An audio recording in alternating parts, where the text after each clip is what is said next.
Hello friends, हम लोग 70वीं BPSC के लिए ज्योग्राफी वर्ल्ड ज्योग्राफी का रिवीजन सीरीज़ शुरू किए थे और इसका 2 पार्ट अपलोड हो गया है। ये इसका तीसरा पार्ट है। इसमें हम लोग सौर मंडल पिछले पार्ट में हम लोग सौर मंडल का कुछ भाग देखे थे। आज हम लोग इससे आगे देखेंगे। आपको पता है कि जितना ज़्यादा आप रिवाइज़ करेंगे उतना ज़्यादा आपके सिलेक्शन के चांसेस बढ़ जाएंगे। आप बार बार बेसिक्स को ही पढ़ते रहते हैं और जो याद करने वाली चीज़ें हैं उसको आप याद नहीं करते हैं, जिससे फैक्चुअल क्वेश्चन जो होता है आपके एग्ज़ाम में गलत हो जाता है। तो रिवीजन बहुत ज़्यादा ज़रूरी है।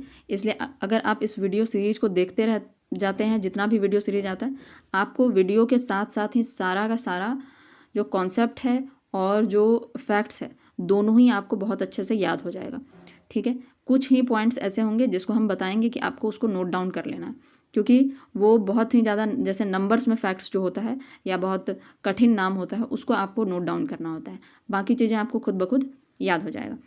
चलिए, तो हम लोग ये सब सन का जो core, radiative zone, convective zone और जितनी परतें हैं, सोलर स्पॉट, ये सब हम लोग पढ़ चुके थे। ठीक है, प्रकाश मंडल, वर्ण मंडल, किरीट, ये सब हम लोग देख चुके थे। आगे हम लोग देखते हैं ये ग्रह देखना था आज हम लोगों को। ठीक है, वैसे आकाशीय पिंड जिसके पास न अपनी ऊष्मा हो न ही प्रकाश हो, वह ऊष्मा तथा प्रकाश के लिए अपने निकटतम तारा सूर्य पर आधारित हो। ठीक है, तो ग्रह के बारे में हम लोग जानते हैं, इसमें कुछ खास बात नहीं है। यह तारे पर आश्रित होते हैं, उसी का चक्कर लगाते हैं। ठीक है, प्रारंभ में ग्रहों की संख्या 9 थी, किंतु वर्तमान में 8 है। ग्रहों को 2 श्रेणियों में बांटते हैं। तो आपको पहले पता है कि प्लूटो भी पहले था, लेकिन अब प्लूटो को बाहर निकाल दिया गया है। तो ग्रहों को 2 श्रेणियों में बांटा जाता है। 2 श्रेणी कौन कौन सा है? पार्थिव और एक जोवियन। ठीक है, तो पार्थिव को टेरेस्ट्रियल भी बोलते हैं, टेरेस्ट्रियल। पार्थिव इसको कहते हैं जो पृथ्वी के समान मतलब कि है। इन्हें आंतरिक ग्रह भी कहा जाता है। जो पार्थिव ग्रह है उसको क्या कहते हैं? आंतरिक ग्रह भी कहा जाता है। और कहते हैं यह पृथ्वी से समानता रखते हैं। इनका घनत्व अधिक तथा ठोस अवस्था में होते हैं। इनका घनत्व क्या होता है? अधिक होता है और ठोस अवस्था में होते हैं। तो इस तरह का 4 है। तो 4 जो है पार्थिव ग्रह है और 4 जो है जोवियन ग्रह है। ठीक है, तो पार्थिव यानी पृथ्वी शब्द से पार्थिव लिया गया और जोवियन जो है वह जुपिटर से लिया गया है। ठीक है, चलिए आगे देखते हैं। यह पार्थिव ग्रह कौन कौन सा है? बुध, शुक्र, पृथ्वी और मंगल। यह सब ठोस है और इसका घनत्व ज़्यादा है। ठीक है, इसको आंतरिक ग्रह भी कहा जाता है। जोवियन ग्रह, इसे बाह्य ग्रह भी कहते हैं। इसका क्या कहते हैं? बाह्य ग्रह भी कहते हैं। यह बृहस्पति के समान रखता है। बृहस्पति यानी जुपिटर। ठीक है, तो जुपिटर से ही जोवियन शब्द आया है। इसका आकार बड़ा होता है किंतु घनत्व कम होता है। गैसीय अवस्था में होता है। कैसा होता है? गैसीय अवस्था में। इनके उपग्रहों की संख्या अधिक होती है। अब इन सब में क्या होता है? उपग्रहों की संख्या बहुत ज़्यादा होती है। हम लोग देखेंगे आगे कि किसके पास कितना उपग्रह है, क्या है। लेकिन अभी जान लेते हैं कि जो पार्थिव ग्रह है उसके पास उपग्रह कम होते हैं, और जैसे बुध और शुक्र के पास तो है ही नहीं। अगर हम मंगल और पृथ्वी की बात करें तो पृथ्वी के पास 1 है, मंगल के पास 2 है, फोबोस और डिमोस। तो आगे हम लोग देखेंगे उसके बारे में। लेकिन फिलहाल क्या है? जोवियन ग्रह किसको कहते हैं? बृहस्पति, शनि, अरुण और वरुण। ठीक है, जिन लोगों को इंग्लिश में पढ़ने का आदत है तो जुपिटर, सैटर्न, यूरेनस, नेपच्यून। ठीक है, Jupiter, Saturn, Uranus, Neptune. Pluto को यम भी कहते हैं। यह 9वां ग्रह था, किंतु 24 अगस्त, यह डेट याद रखिएगा, 24 अगस्त 2006 को चेक गणराज्य की राजधानी प्राग होना चाहिए था। प्राग में अंतर्राष्ट्रीय खगोल संघ की बैठक में प्लूटो को ग्रह की श्रेणी से निकालकर बौना ग्रह में डाल दिया गया। तो यह डेट कब था? 24 अगस्त 2006। अगर 24 अगस्त ना भी याद रहे तो 2006 याद रखिएगा। चेक गणराज्य की राजधानी प्राग में अंतर्राष्ट्रीय खगोल संघ की बैठक में प्लूटो को ग्रह की श्रेणी से निकालकर बौना ग्रह में डाल दिया। ठीक है, और इसका अभी नाम क्या है? अभी नाम याद रखिएगा। इसका नाम जो है तो 134340, 134340। तो याद रखिएगा इसका नाम 134340। प्लूटो को ग्रह की श्रेणी से निकालने के 3 कारण थे। कारण जान लेते हैं। यह अत्यधिक छोटा था। इसकी कक्षा दीर्घवृत्ताकार नहीं थी। जैसे कि जितना भी ग्रह है वह दीर्घवृत्ताकार पाथ पर चलता है। ठीक है, इसका जो था वह दीर्घवृत्ताकार नहीं था। यह कक्षा वरुण की कक्षा को काटती थी। ठीक है, तो इसकी जो कक्षा थी, मतलब कि मान लीजिए कि यहाँ वरुण की कक्षा है तो यह किसी तरह जाते हुए यह वरुण की कक्षा को काट देता था। ठीक है, तो थोड़ा सा ग्रह के मतलब ग्रह जैसे काम करते हैं उस तरीके से यह काम नहीं कर रहा था और बहुत ही छोटा था, इसलिए इसको ग्रह की श्रेणी से निकाल दिया। इसका ये नाम जरूर याद रखिएगा, 134340। ठीक है, आगे देखते हैं उपग्रह सैटेलाइट। इनके पास भी ऊष्मा और प्रकाश दोनों नहीं होते हैं। ये अपने निकटतम तारा से ऊष्मा और प्रकाश लेते हैं, निकटतम तारा यानी सूर्य से, किंतु ये चक्कर अपने निकटतम ग्रह का लगाते हैं। तो सूर्य मतलब प्रकाश कहाँ से लेता है? निकटतम तारे से, लेकिन चक्कर किसका लगाता है? वह पृथ्वी का, सॉरी पृथ्वी नहीं, जो भी इसके निकटतम ग्रह होते हैं, ठीक है, उससे उसका वह चक्कर लगाता है। जैसे चंद्रमा जो है वह पृथ्वी का चक्कर लगाता है। उपग्रह दो प्रकार के होते हैं। उपग्रह किस दो प्रकार के होते हैं? एक प्राकृतिक, जैसे चंद्रमा है वह प्राकृतिक है। एक कृत्रिम, यह मानव निर्मित होते हैं, संचार तथा मौसम की भविष्यवाणी करता है। तो यहाँ से हम लोग बहुत सारा सैटेलाइट भेजते रहते हैं, बीच बीच में आपको न्यूज़ में आता होगा, तो वह कृत्रिम उपग्रह है। ठीक है, यह सब आप लोग जानते हैं, हमको पता है, लेकिन जिन लोगों को थोड़ा बहुत दिक्कत है उन लोगों के लिए बता देते हैं। सबसे अधिक उपग्रह बृहस्पति की है तथा बुध और शुक्र का कोई उपग्रह नहीं है। तो सबसे ज़्यादा उपग्रह किसके पास है? बृहस्पति के पास है। ठीक है, यानी जुपिटर के पास। और बुध और शुक्र यानी कि मरकरी और वेनस के पास कोई उपग्रह नहीं है। हाँ, तो अब हम लोग सूर्य से दूरी के अनुसार ग्रह देखते हैं। ठीक है, दूरी के अनुसार तो आपको मतलब कि एक सीरीज में बुध, शुक्र, पृथ्वी, मंगल, बृहस्पति, शनि, अरुण, वरुण। ठीक है, इंग्लिश में अगर हम देखें तो Mercury, Venus, Earth, Mars, Jupiter, Saturn, Uranus, Neptune. ठीक है, तो यह दूरी के अनुसार हो गया।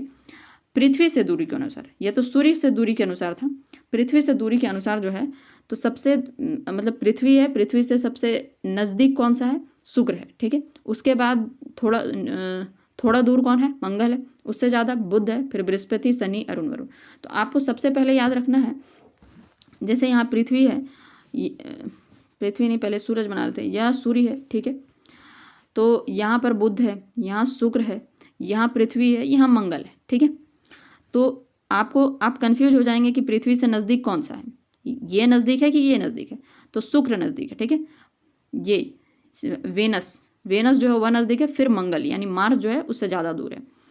तो आपको याद रखना है कि वेनस जो है वह पृथ्वी से ज़्यादा नज़दीक है, मार्स थोड़ा दूर है। ठीक है, मार्स मतलब सेकंड नंबर में, या फर्स्ट नंबर में, या सेकंड नंबर में। ठीक है, इसके बाद बाकी तो आपको पता है कि बुध होगा, उसके बाद थर्ड नंबर में, और उसके बाद बृहस्पति, शुक्र, शनि, अरुण, वरुण, वो तो चारों लगातार है। ठीक है, लेकिन बस आपको इतना ध्यान रखना है कि पृथ्वी से सबसे नज़दीक कौन है? वेनस है, उसके बाद मार्स है, ये दोनों याद रखना है। चलिए, बृहस्पति, शनि, अरुण, वरुण, पृथ्वी, शुक्र, अच्छा ये आकार के अनुसार ग्रह।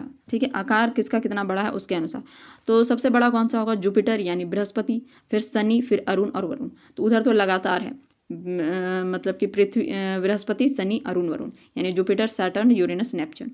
इधर अगर हम देखें उसके बाद मतलब वो जितना भी बाह्य ग्रह है उसको खत्म करने के बाद सबसे बड़ा कौन है? आंतरिक ग्रह में पृथ्वी है, फिर शुक्र है, फिर मंगल है, बुध है। ठीक है, बुध सबसे छोटा है, आपको भी पता है, लेकिन उसके बाद कौन सा? आप सबसे ज़्यादा कंफ्यूज होंगे बुध, शुक्र और मंगल में। ठीक है, कि मार्स बड़ा है कि शुक्र बड़ा है, क्या है? तो आप याद रखिएगा कि पृथ्वी के बाद वेनस है, उसके बाद मंगल है, उसके बाद लास्ट में बुध है। ठीक है, दूरी के क्रम में भी हम लोग देखे थे कि पहले शुक्र आता था, फिर मंगल आता था, और आकार के अनुसार भी देखें तो पहले शुक्र आता है, फिर मंगल आता है, यानी शुक्र ज़्यादा बड़ा है, मंगल थोड़ा छोटा है। चलिए, नंगी आंखों से हम 5 ग्रहों को देख सकते हैं। नंगी आंखों से हम कौन कौन से ग्रह को देख सकते हैं? तो बुध देख सकते हैं, शुक्र, मंगल, बृहस्पति, शनि। ठीक है, तो हम लोग केवल किसको नहीं देख पाते हैं? पृथ्वी पे तो हम लोग खड़े ही हैं, तो उसको देखने का कोई मतलब नहीं है।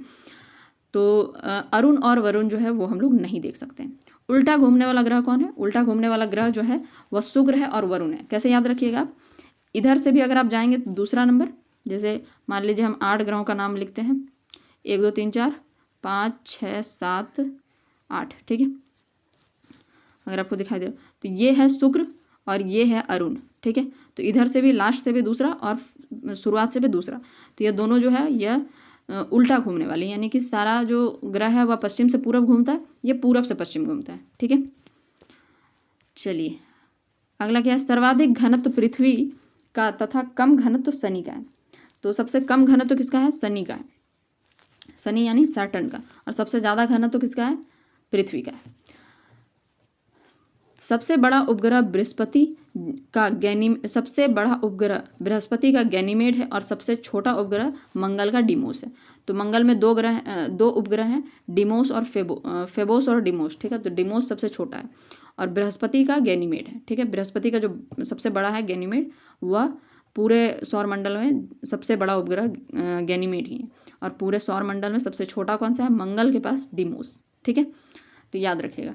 आगे देखते हैं, सबसे तेज दिन की अवधि बृहस्पति का सबसे मतलब जल्दी दिन रात हो जाता है, ठीक है। यानी 9.5 घंटे में वो अपने अक्ष पर घूम लेता है। तो सबसे छोटा दिन मतलब सबसे छोटा दिन किसका होता है? तो हम कह सकते हैं कि बृहस्पति। या सबसे तेज अपने अक्ष पर कौन घूर्णन करता है? तो वह है बृहस्पति, ठीक है। बृहस्पति यानी जुपिटर। सबसे धीमा घूर्णन कौन करता है? तो वह शुक्र है। शुक्र जो है वह सबसे धीमा घूर्णन करता है 249 दिन में। यह लगभग 249 दिन में ये घूर्णन करता है, और इसका जो साल है यानी कि परिक्रमण जो है वह 225 दिन में हो जाता है, ठीक है।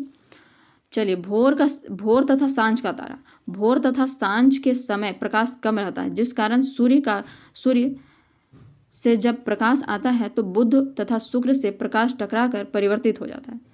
बुध तथा शुक्र से प्रकाश टकराकर परिवर्तित हो जाता है। इस परिवर्तित प्रकाश के कारण बुध तथा शुक्र चमकीले दिखते हैं, जिससे सूर्य निकट होने के कारण अधिक चमकीला दिखता है। मतलब कि जो प्रकाश होता है भोर और सांझ के समय, वह सूर्य का किरण जब इन दोनों ग्रहों पर पड़ता है तो प्रकाश टकरा कर परावर्तित हो जाता है, जिससे कि यह दोनों ग्रह जो है चमकीला दिखाई देता है। इसलिए इसको भोर तथा सांझ का तारा कहते हैं। याद रखिएगा, बुध और शुक्र दोनों आगे का जो है वही है। बुध एवं शुक्र दोनों को भोर तथा सांझ का तारा कहते हैं। Goldilock zone. अंतरिक्ष का वह स्थान जहाँ जीवन की संभावना पाई जाती है उसे गोल्डीलॉक जोन कहते हैं। केवल पृथ्वी पर जीवन संभव है, मंगल पर इसकी संभावना है। जीवन की उत्पत्ति के लिए एक कपास का एक पौधा अंतरिक्ष भेजा गया था, ठीक है। तो ये बात याद रखना है कि कपास का एक पौधा अंतरिक्ष भेजा गया था। बाकी आपको ये तो पता ही होगा कि मंगल पर संभावना है, तो ये याद रखिएगा, ठीक है। तो कपास का पौधा भेजा गया था। आगे देखते हैं, बुध ग्रह के बारे में पढ़ते हैं, ठीक है। इसका नामकरण रोमन संदेशवाहक देवता के नाम पर हुआ था। ये बात याद रखना है कि रोमन संदेशवाहक देवता के नाम पर हुआ था। इस ग्रह का वायुमंडल नहीं है, बहुत ही कम मात्रा में यहाँ ऑक्सीजन पाया जाता है। वायुमंडल नहीं है, थोड़ा बहुत ऑक्सीजन पाया जाता है यहाँ। यह सौर मंडल का सबसे छोटा तथा सबसे निकट ग्रह है। इसका कोई उपग्रह नहीं है। तो ये पहले ही बता दिए थे कि बुध और शुक्र के पास कोई भी उपग्रह नहीं है। बुध के पास कोई वायुमंडल भी नहीं है, थोड़ा बहुत ऑक्सीजन पाया जाता है, ठीक है। चलिए आगे देखते हैं। वायुमंडल न होने के कारण ये ऊष्मा को रोक नहीं पाता, जिस कारण दिन का तापमान, अब देखिए वायुमंडल नहीं रहेगा तो उसमें ऊष्मा तो रोक नहीं पाएगा, ठीक है। तो जिसके कारण होता क्या है, दिन का तापमान 420 डिग्री सेल्सियस और रात का तापमान -180 डिग्री सेल्सियस तापमान हो जाता है। अर्थात इस ग्रह पर सर्वाधिक तापांतर 600 डिग्री सेल्सियस तक देखा जाता है। तो कितना तापमान रहता है याद रखिएगा, 420 डिग्री दिन में और -180 डिग्री तापमान रात में हो जाता है, यानी 600 डिग्री का तापांतर देखा जाता है। वायुमंडल न होने के कारण इस ग्रह पर सर्वाधिक उल्कापात होता है, ठीक है। उल्कापात आपको पता है, उल्का जो मिटियोर्स या मिटेरॉइड्स बोलते हैं। तो छोटा छोटा जो ग्रह का टुकड़ा है वो बीच बीच में क्या होता है कि गुरुत्वाकर्षण से गुरुत्वाकर्षण के कारण खींच लिया जाता है। जैसे कि अगर हम बात करें कि यहाँ सूर्य है, यहाँ पर मरकरी, वेनस, अर्थ, मार्स, ठीक है। और यहाँ पर कुछ क्षुद्र ग्रह है, मतलब क्षुद्र ग्रह नहीं, इसको क्या बोलेंगे, मिटियोर्स या उल्का बोलेंगे, ठीक है। जो भी नहीं, यहाँ जो है इसको क्षुद्र ग्रह ही कहते हैं। तो यह कभी कभी क्या होता है कि मंगल जो है मार्स जो है इसको खींच लेता है, ठीक है। और खींच के खुद ही आगे बढ़ जाता है। ये सब आगे बढ़ गया, ठीक है। तो आगे किस पे गिरेगा, इस पे गिरेगा। ठीक है, आके इस पर गिरता है और इस पर वायुमंडल है नहीं, तो वायुमंडल नहीं है तो क्या हो जाएगा, इसके इसी पे जाके सीधा गड्ढा बना देता है। कई बार क्या होता है, पृथ्वी पर भी गड्ढा बनाता है, जब यह खुद खींच देता है इसको गुरुत्वाकर्षण से और यह खुद आगे बढ़ गया। ठीक है, अब यह क्या होगा कि जाके पृथ्वी पे गिर जाएगा। तो यहाँ पर क्या हुआ, उल्कापात सबसे ज़्यादा होता है, जिस कारण वहाँ बहुत बड़े बड़े गड्ढे क्रेटर बने होते हैं। सबसे बड़ा क्रेटर कोरियोलिस बेलिन है। ठीक है, तो आपको यह चीज़ याद रखना, यही हम बोले थे कि यह सब चीज़ थोड़ा लिख के रखिएगा। ठीक है, कि मरकरी पर सबसे बड़ा जो क्रेटर है, क्रेटर क्या होता है, वही उल्का गिरने से गड्ढा जो बनता है, तो यह क्या है, कोरोलिस बेलिन है, कोरोलिस बेलिन। ठीक है, और यही घटना क्या होता है, चंद्रमा पे भी होता है। चंद्रमा पे भी कोई वायुमंडल नहीं है, जिसके कारण जाके वह क्षुद्र ग्रह जो उल्का पिंड होता है उस पर गिरते रहता है और बड़ा बड़ा गड्ढा बनाते रहता है। ठीक है, जिसके कारण चांद पे धब्बे दिखाई देते हैं। चलिए आगे देखते हैं, बुध सूर्य की परिक्रमा 88 दिन में पूरा कर लेता है। सूर्य की परिक्रमा 88 दिन में पूरा कर लेता है। इसका हम लोग पूरा चार्ट देखेंगे कि कौन कितने दिन में पूरा करता है, तो इसका पूरा चार्ट बना हुआ है, वो हम लोग एक ही बार देख लेंगे। फिलहाल जितना याद रहता है ठीक है, नहीं तो एक बार जब देखेंगे तो उस समय याद रह जाएगा। तो इसका परिभ्रमण काल कितना होता है, पहले तो परिक्रमा, यानी कि परिक्रमा क्या हुआ, सूर्य के चारों तरफ ऐसे घूमना, और एक्सिस पे घूमना, यह कितने दिन में होता है, 58.6 दिन में होता है। 88 दिन में क्या होता है, पूरा घूम जाता है। यह पृथ्वी के आकार से 18 गुना छोटा है, पृथ्वी के आकार से 18 गुना छोटा है, याद रखिएगा। अब हम लोग शुक्र के बारे में पढ़ते हैं। इस ग्रह पर सर्वाधिक मात्रा में CO2 है। ठीक है, CO2 पाया जाता है, जो सूर्य से आने वाली ऊष्मा को अवशोषित कर देता है, अवशोषित कर लेता है, यानी सारा का सारा ग्रहण कर लेता है, कार्बन डाइऑक्साइड। ठीक है, और उसे जाने नहीं देता है, जिस कारण सबसे गर्म तथा चमकीला ग्रह है, सबसे गर्म तथा चमकीला ग्रह है। CO2 ज़्यादा है, इसलिए सबसे गर्म तथा चमकीला ग्रह है। इसे सौर मंडल की परी कहते हैं। ठीक है, बहुत चमकदार है ना, इसलिए इसको परी कहते हैं। इस पर प्रेशर कुकर के समान स्थिति पाई जाती है, जिस कारण इसे वेल्ड प्लैनेट, दम घोटने वाला प्लैनेट कहते हैं। ठीक है, वेल्ड प्लैनेट, प्रेशर कुकर के समान स्थिति पाई जाती है, क्योंकि बहुत ज़्यादा गर्म होता है। ठीक है, प्रेशर कुकर में क्या होता है, बहुत ज़्यादा उसमें हीट रहता है, तो उसी तरह इसको वेल्ड प्लैनेट भी कहते हैं, यानी दम घोटने वाला प्लैनेट, CO2 के कारण। यह पृथ्वी के निकट तथा चमकीला ग्रह है। ठीक है, यह पृथ्वी के निकट तथा चमकीला ग्रह, सबसे ज़्यादा निकट कौन है, यही है, उसके बाद मंगल है, तो याद रखिएगा। तो शुक्र सबसे, तो यह क्या है, पृथ्वी के निकट है और चमकीला ग्रह। इसका आकार, घनत्व तथा व्यास भी लगभग पृथ्वी के समान है। आकार, घनत्व, व्यास सब कुछ पृथ्वी के समान है। यह पृथ्वी से समानता रखता है, अतः इसे पृथ्वी का सहोदर, भगनी, जुड़वा बहन कहा जाता है। जब भी आपको कोई रिश्तेदार पूछा जाए कि पृथ्वी का कौन, ये कौन है, वो कौन है रिश्तेदार, कुछ भी, तो जुड़वा बहन, भगनी, सहोदर, ये सब कुछ भी पूछा जाता है, आप बता दीजिएगा क्या है, शुक्र है। ठीक है, अलग अलग एग्जाम में अलग अलग तरीके से पूछा जाता है। यह अपने अक्ष पर उल्टा, अर्थात पूर्व से पश्चिम दक्षिणावर्त घूमता है। तो आपको बताए थे कि इधर से दूसरा नंबर, मतलब कि आगे से दूसरा नंबर, पीछे से दूसरा नंबर, यह दोनों जो है उल्टा घूमता है। ठीक है, यानी सब जो होता है वह पश्चिम से पूरब घूमता है, तो यह पूरब से पश्चिम घूमता है। ठीक है, जिस कारण यहाँ सूर्योदय पश्चिम से होता है। ठीक है, हमारे यहाँ तो पूरब से होता है, क्योंकि पश्चिम से पूरब घूम रहा है।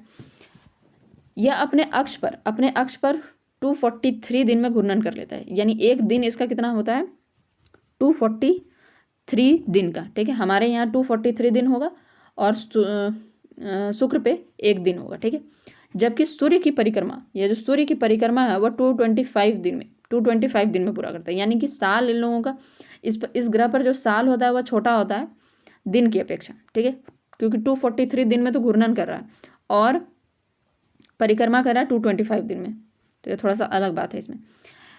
यह ग्रह का घूर्णन और परिक्रमण समान है, इस ग्रह पर घूर्णन और परिक्रमण लगभग समान टाइम पे पूरा होता है। इस ग्रह पर एक दिन एक वर्ष के बराबर होगा। इस ग्रह पर सबसे लंबा दिन रात होता है, तो दिन रात आपको पता है कि 243 में अपना घूर्णन करता है, तो दिन रात बहुत लंबा होगा। यहाँ पर आधा आधा बांट लीजिए। बुध तथा शुक्र के पास कोई उपग्रह नहीं है, तो ये पहले ही बता दिए थे, बुध और शुक्र के पास कोई उपग्रह नहीं है। इसके उपग्रह को सूर्य खींच लेता है, छोटा छोटा उपग्रह था, सब सूर्य खींच लिया। ठीक है, वायुमंडल भी इसी के कारण नहीं है, क्योंकि सारा सूर्य जो है अपने तरफ खींच लिया। शुक्र ग्रह के वातावरण में सल्फ्यूरिक अम्ल की अधिकता है। ठीक है, इस पे क्या है, सल्फ्यूरिक अम्ल की अधिकता है, यह याद रखिएगा। दूसरा और क्या, कार्बन डाइऑक्साइड बहुत ज़्यादा है और सल्फ्यूरिक अम्ल की अधिकता है वातावरण में, ठीक है। अब आ जाते हैं हम लोग मंगल के बारे में पढ़ते हैं, ठीक है। मार्स, इस पर आयरन ऑक्साइड की अधिकता है। मंगल पर क्या है, आयरन ऑक्साइड की अधिकता है, इसलिए थोड़ा सा लाल दिखाई देता है। यह पृथ्वी पर 25 डिग्री झुका हुआ है, जैसे हमारा कितना है 23.5 डिग्री है, ठीक है। तो यह 25 डिग्री झुका हुआ है, जिस कारण पृथ्वी के समान ऋतु परिवर्तन देखे जाते हैं। ऋतु परिवर्तन क्यों होता है, झुके हुए होने के कारण होता है। एक तो रोटेशन हो रहा है, यानी रिवॉल्यूशन हो रहा है, जिसके कारण यानी कि परिक्रमण हो रहा है, और दूसरा ऋतु परिवर्तन क्यों हो रहा है, क्योंकि झुका हुआ है, ठीक है। यह दोनों बात जरूरी है। इस ग्रह पर जीवन की संभावना सर्वाधिक है। इस ग्रह पर पूरे सौर मंडल का सबसे ऊंचा पर्वत निक्स ओलंपिया, याद रखिएगा निक्स ओलंपिया, जो कि जिसकी ऊंचाई 30,000 नहीं 3,000 होना चाहिए, ठीक है। इसकी ऊंचाई कितनी है, 3,000 किलोमीटर है। यहाँ थोड़ा ठीक कर देते, 3,000 किलोमीटर है, ठीक है, याद रखिएगा। जो माउंट एवरेस्ट से भी 3 गुना अधिक है। तो निक्स ओलंपिया याद रखिएगा, और वह माउंट एवरेस्ट से 3 गुना ज़्यादा है, ठीक है, 3 गुना से भी ज़्यादा है। यह अपनी दूरी पर पृथ्वी के समान 24 घंटे 6 मिनट में एक चक्कर पूरा करता है। यानी एक दिन कितना का होता है, 24 घंटे 6 मिनट का, ठीक है। अपने यहाँ भी 24 घंटे में पूरा हो जाता है। यह ग्रह आकार में 7वां तथा सूर्य से दूरी के क्रम में 4थे स्थान पे है। तो 7वां नंबर पे है आकार में, ठीक है, और 4थे स्थान पर सूर्य की परिक्रमा करने में इसे 687 दिन लगते हैं, ठीक है, 687 दिन। अभी तक हम लोग 3 ग्रह के बारे में पढ़े हैं। तो पहला ग्रह में क्या था, परिक्रमा करने में 88 दिन लग रहा था, यानी कि बुध पे। दूसरा में क्या हुआ, शुक्र पे 225 डेज, ठीक है, और इस पे कितना है, पृथ्वी पे तो हम लोग जानते ही हैं 365, और यहाँ पर 687, ठीक है। तो यह याद रखिएगा। सौर मंडल का सबसे बड़ा ज्वालामुखी ओलंपस मोन्स, ठीक है, ज्वालामुखी ओल पर है। अच्छा, ये थोड़ा सा गलत लिख दिया। तो यार जो ओलंपस मोन्स है, सौर मंडल का सबसे बड़ा ज्वालामुखी ओलंपस मोन्स, यह भी किस पर है, यह मंगल पर ही है, ठीक है, ठीक है। तो दो बात इसमें याद रखें, एक तो निक्स ओलंपिया, ठीक है, जो कि सबसे ऊंचा मतलब पर्वत है, और इस मंगल पर सबसे ऊंचा पर्वत है, और उसके बाद है ज्वालामुखी ओलंपस मोन्स, ठीक है। यह पूरे सौर मंडल में सबसे बड़ा ज्वालामुखी है। अब आते हैं इसके उपग्रह के बारे में पढ़ते हैं। देखिए, बुध और शुक्र के पास तो कोई उपग्रह था नहीं, पृथ्वी के पास एक उपग्रह है चंद्रमा, और मंगल के पास 2 उपग्रह है, फोबोस और डिमोस, ठीक है, फोबोस और डिमोस, जिसमें से डिमोस जो है सबसे छोटा उपग्रह है। पूरे सौर मंडल का सबसे छोटा उपग्रह कौन सा है, डिमोस। चलिए आगे हम लोग जुपिटर के बारे में देखते हैं। यह सबसे बड़ा ग्रह है, किंतु यह गैसीय अवस्था में है। यह बड़ा तो सबसे बड़ा है, ठीक है, लेकिन यह गैसीय अवस्था में है। इस पर एसओ की अधिकता है। क्या है, एसओ की अधिकता, जिस कारण यह हल्का पीला दिखता है। हल्का पीला क्यों दिखता है, एसओ की अधिकता के कारण। जैसे मंगल ग्रह लाल क्यों दिख रहा था, आयरन ऑक्साइड के कारण, या एसओ के कारण हल्का पीला दिखता है, सल्फर ऑक्साइड, ठीक है। यह एकमात्र ग्रह है जो हिम रहित है, मतलब इस पे हिम नहीं है। पृथ्वी पे भी हिम है, आप जानते हैं, लेकिन यह हिम रहित है। यह अपने अक्ष पर सबसे तेज घूर्णन करता है, यानी इसका जो दिन है वह 9.5 घंटे का होता है। 9.5 घंटे में एक बार घूर्णन कर लेता है। तो 2-4 बात याद रखना है। गैसीय अवस्था में सबसे बड़ा है, SO2 की अधिकता के कारण यह हल्का पीला दिखाई देता है, हिम रहित है, 9.5 घंटे में दिन पूरा कर लेता है। अत्यधिक गुरुत्वाकर्षण के कारण, बहुत ज़्यादा गुरुत्वाकर्षण, क्योंकि ये सबसे बड़ा है, तो अत्यधिक गुरुत्वाकर्षण के कारण इसे वैक्यूम क्लीनर कहते हैं। वैक्यूम क्लीनर कहा जाता है। वैक्यूम क्लीनर क्या करता है, सब चीज़ को खींच लेता है। तो बहुत ज़्यादा गुरुत्वाकर्षण है, हालांकि उसमें कुछ और बात रहता है, लेकिन हर चीज़ को खींच लेता है, तो इसलिए इसको वैक्यूम क्लीनर कहते हैं। बृहस्पति को सूर्य की परिक्रमा करने में 12 वर्ष लगते हैं, ठीक है। तो क्या था, इससे पहले 88 दिन लग रहा था, फिर उसके बाद 243 दिन लग रहा था, पृथ्वी पर 365, मंगल पर 687, और बृहस्पति को 12 वर्ष लगते हैं, ठीक है। कुंभ मेला ये सब जो 12 वर्ष के अंतराल में मनाया जाता है, वो इसी के कारण मनाया जाता है, ठीक है। चलिए बृहस्पति 79 उपग्रहों में से 16 उपग्रहों को मान्यता प्राप्त है। तो बृहस्पति पे उपग्रह कितना है? 79, ठीक है, जिसमें से 16 उपग्रहों को मान्यता प्राप्त है। सबसे बड़ा उपग्रह गैनीमेड है, पूरे सौर मंडल का सबसे बड़ा उपग्रह गैनीमेड है।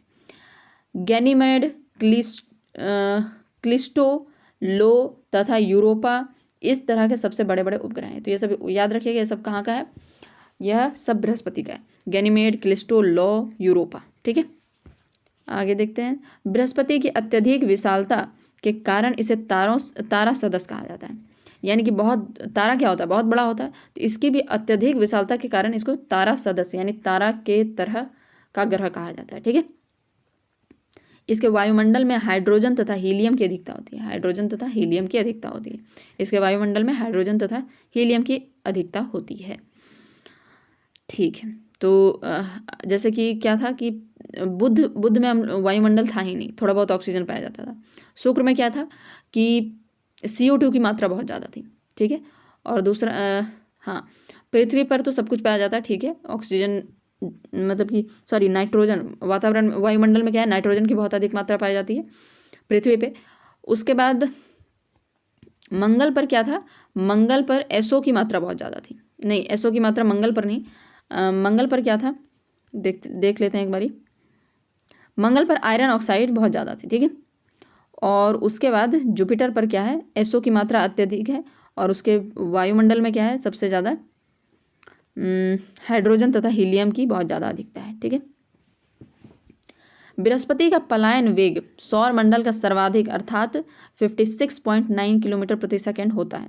इसे मास्टर ऑफ गाइड्स की भी उपमा दी गई है। तो पलायन वेग क्या होता है? आपको पता होना चाहिए।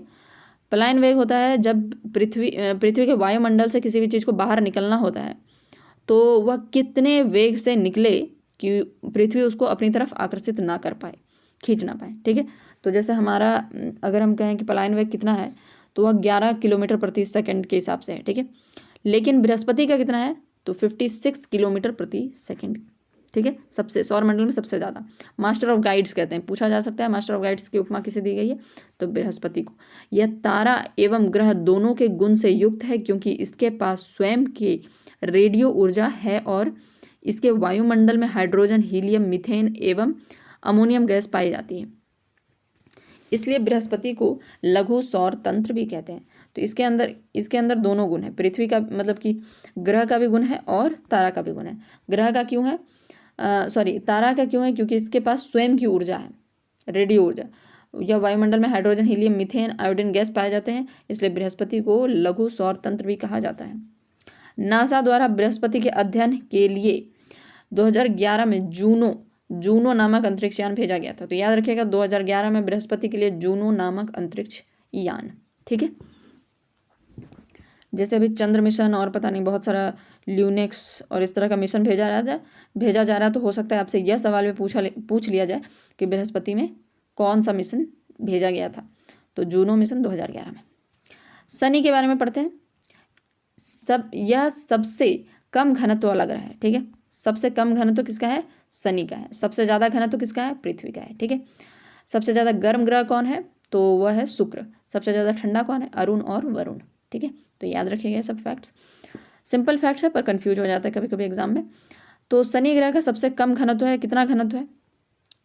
0.7 ग्राम प्रति सेंटीमीटर क्यूब, ठीक है। कम घनत्व के कारण यह पानी में नहीं डूबेगा। इस ग्रह के चारों ओर 7 छल्ले वलय पाए जाते हैं, ABCDEFG, ठीक है। 7 छल्ले पाए जाते हैं। किसी में पूछा जा सकता है 7 छल्ले किस में पाए जाते हैं? तो ये शनि में पाए जाते हैं। ये वलय इसी ग्रह का टुकड़ा है जो शनि के गुरुत्वाकर्षण के कारण इसी के समीप रहते हैं। तो इसी ग्रह का ही टुकड़ा है, ठीक है। इन छल्लों के कारण ही शनि को आकाशगंगा सदृश ग्रह कहा जाता है। तो आकाशगंगा सदृश ग्रह, ठीक है। इसके चारों तरफ मतलब शनि का छल्ले जो बने हुए हैं, जैसे आकाशगंगा भी क्या है? परवलयाकार कर ऐसे टाइप का होता है। और शनि के चारों तरफ भी इसी तरह का ऐसे रहता है, ठीक है। तो इसलिए इसको आकाशगंगा सदृश बोला गया। बृहस्पति को क्या बोला गया था? उसको सौर तंत्र मतलब सदृश बोला गया था। शनि को क्या बोला गया? आकाशगंगा सदृश, ठीक है। शनि के पास कितने उपग्रह हैं? शनि के पास उपग्रह हैं 62, ठीक है। जिसमें से 21 ग्रहों को मान्यता प्राप्त मान्यता प्राप्त है। ठीक है, बृहस्पति के पास कितना था, 79 था, जिसमें से 16 को मान्यता प्राप्त था। ठीक है, शनि के पास 62 है। अतः सर्वाधिक उपग्रहों वाला ग्रह की संख्या में शनि प्रथम स्थान पे है। तो सबसे ज़्यादा जो अगर हम उपग्रह की संख्या कहें तो क्या है, यह शनि हो जाएगा। ठीक है, क्योंकि इसके पास 11 उपग्रह मान्यता प्राप्त है, क्योंकि वर्तमान में शनि के पास ही सबसे ज़्यादा, अच्छा 82 उपग्रह है इसके पास, 62 नहीं 82 उपग्रह। ठीक है, यहाँ गलत लिख दिया है थोड़ा सा। ठीक है, टाइटन शनि का सबसे बड़ा उपग्रह है, जैसे उसका गैनीमेड था, इसका क्या है, टाइटन सब यस, लेकिन शनि का है। गैनीमेड जो था वो पूरे सौरमंडल का था। ठीक है, तो टाइटन शनि का सबसे बड़ा उपग्रह है, जिसका आकार लगभग बुध के समान है। सॉरी, बुध नहीं बोलना चाहिए, बुध के समान। ठीक है, तो बुध भगवान हो जाएंगे। टाइटन शनि के सबसे बड़ा उपग्रह है, जिसका आकार बुध के समान है। ऐसे लेंट्स नामक उपग्रह पर सक्रिय ज्वालामुखी है। सक्रिय ज्वालामुखी कहाँ पर है, एसेलेंट्स नामक उपग्रह पर।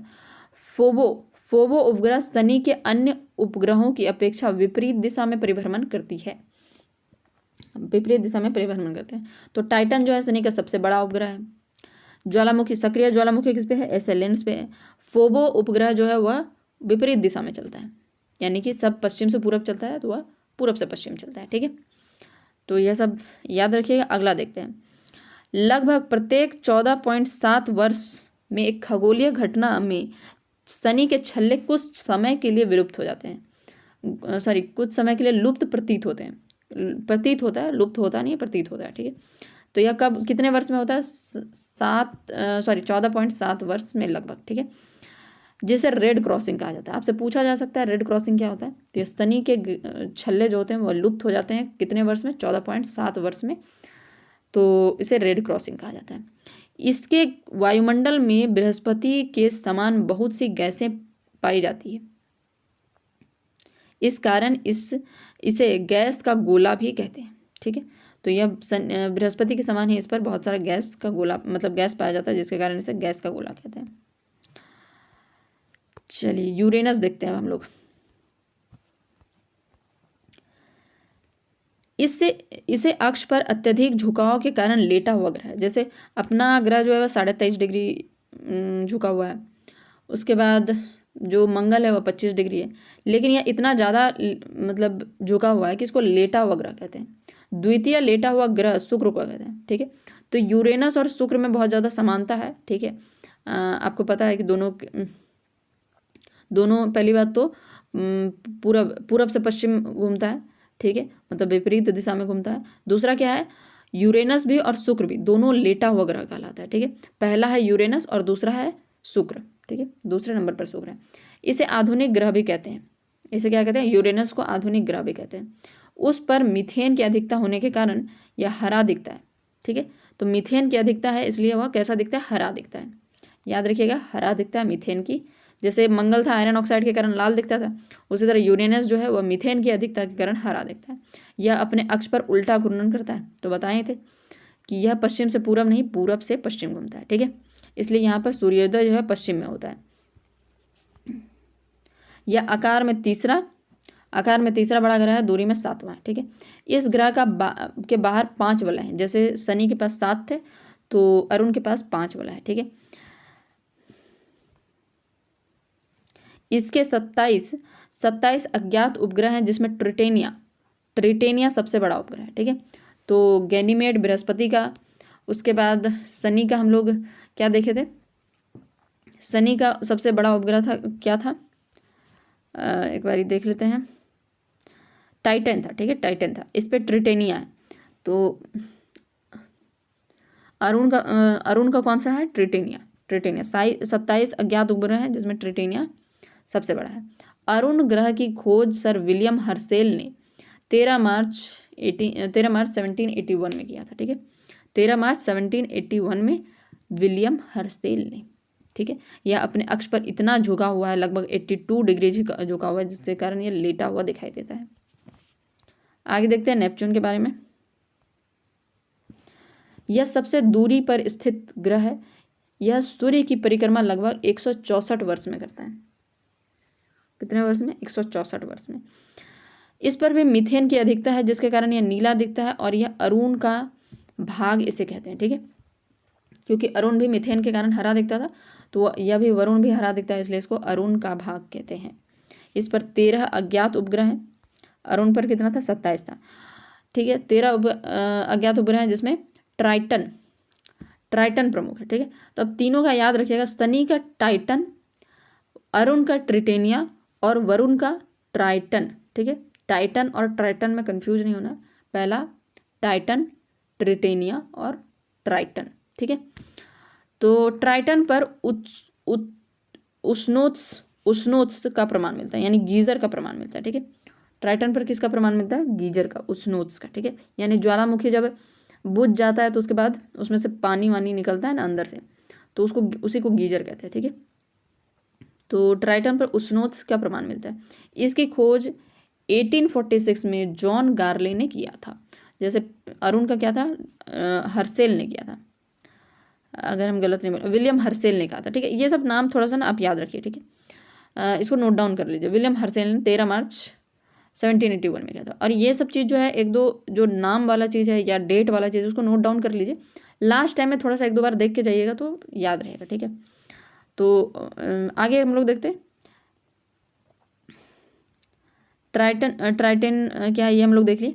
इसकी खोज 1846 में जॉन गार्ले ने किया था। ठीक है, किसने किया था? जॉन गार्ले ने किया था। यह सूर्य की परिक्रमा में सबसे ज़्यादा समय 165 वर्ष लगाता है। ठीक है, चलिए यह तो हो गया। अब देखते हैं, भोर तथा सांझ का तारा तो पढ़ा ही दिए थे, बुध और शुक्र को कहते हैं। ठीक है,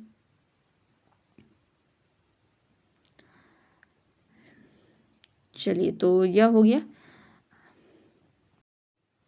अब हम लोग आगे का जो है नेक्स्ट पार्ट में देखेंगे, क्योंकि ये लंबा वीडियो हो जाएगा फिर। तो इस वीडियो को देखने के बाद आप अगर पहले का नहीं देखे हैं तो पहले का देखिए सबसे पहले, फिर इस वीडियो को देखिएगा और आगे के भी जितने भी पार्ट्स आएंगे उसको आप देखते चलिएगा। ठीक है, क्योंकि बहुत इम्पॉर्टेंट है और बहुत आराम से इस चीज़ को हम लोग कंप्लीट कर लेंगे। आपको पता भी नहीं चलेगा कि कैसे हम लोगों को ये सारा फैक्ट्स याद हो गया। ठीक है, बस आप थोड़ा बहुत जो फैक्चुअल चीज़ है, जैसे कि नंबर वाला कोई चीज़ है या जो बड़ा बड़ा नाम होता है, जैसे कि जॉन गार्ले या हर्सेल, उस तरह का नाम थोड़ा बहुत आप लोग नोट कर लीजिए। एक छोटा सा पेपर कॉपी इस तरह का लेके उसमें, और बार बार एक दो बार देखते रहिए, वो याद रहेगा। ठीक है, और एग्ज़ाम टाइम में वो आपको, अगर नहीं भी आपको याद रहा तो ऑप्शन में आपको दिख जाएगा। ठीक है, तो नेक्स्ट पार्ट में मिलते हैं हम लोग। Thank you.